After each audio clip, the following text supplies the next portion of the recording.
No, that's... First line level? Could you just say what you had for breakfast this morning, please? A bowl of porridge. Perfect, perfect. Okay, just let me sync it up. Sorry, what's your first name again? Michael. Michael, okay. Michael, take one. And do just project your voice and clearly speak. Yes. Okay.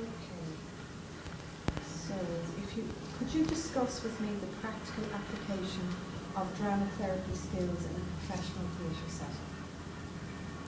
Well, I think firstly it allows me as a practitioner to listen from a greater sense of perspective, because there's quite a lot of things happening in a professional rehearsal room.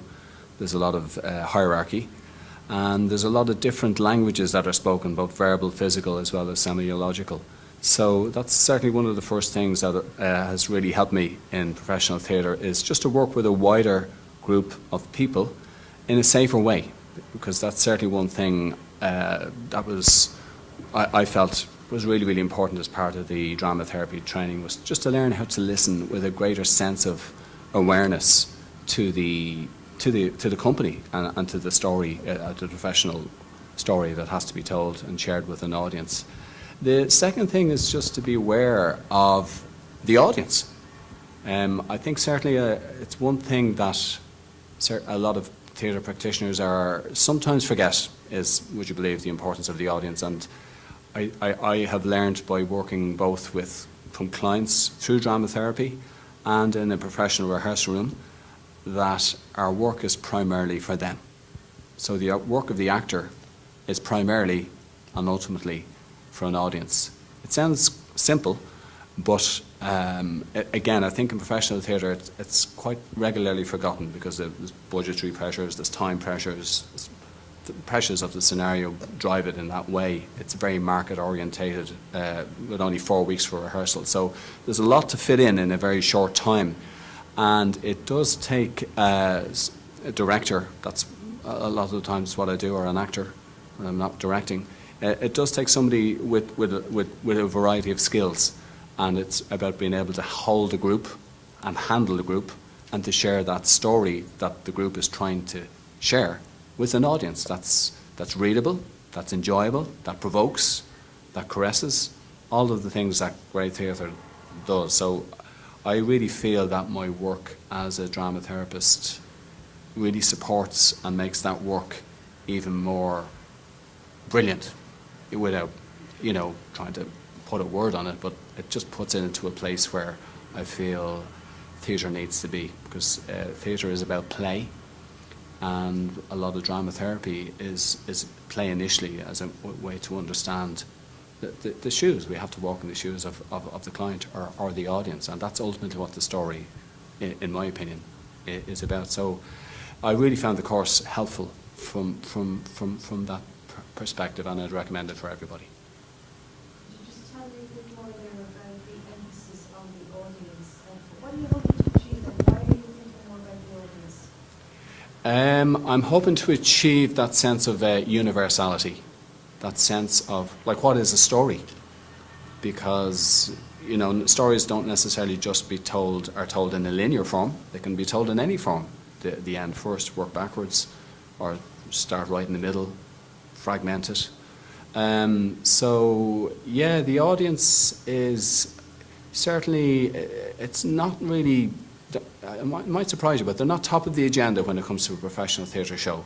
It's all, about who cast, who's available, what's the text like, what's the designer like, how much of a budget do we have. There's a lot of production pressures, as I said, within such a short time. So generally, even if you look at the National Theatre, in Ireland, they play 6 previews before they actually open the show publicly. Like, the previews is in a situation where the audience do pay money, but the director can make adjustments to what goes on because of the reaction of the audience. So I think that in a way speaks milestones for the importance of the audience, that it's a factor that I feel professional theatre just needs to be more aware of. And certainly as part of my work here through drama therapy, I've become much more aware of that, and from a very heightened perspective.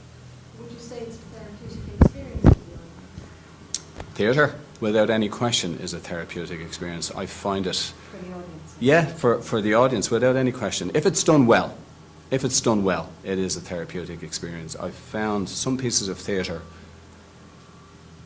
incredibly more therapeutic than professional therapy.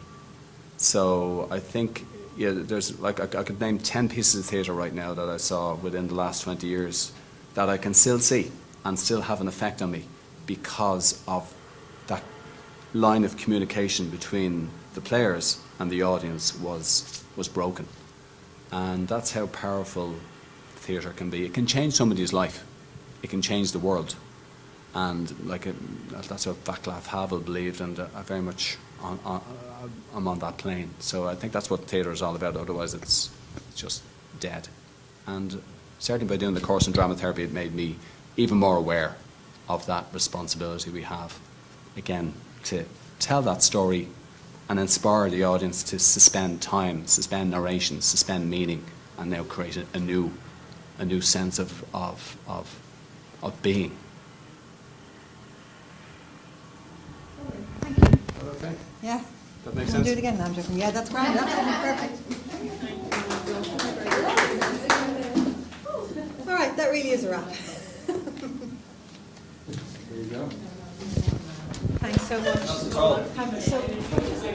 McCabe.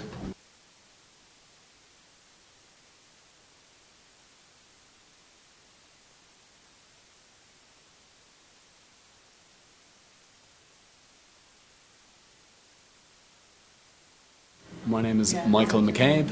I'm an actor, a director, drama therapist, theatre maker. Thank you. Thank you so much.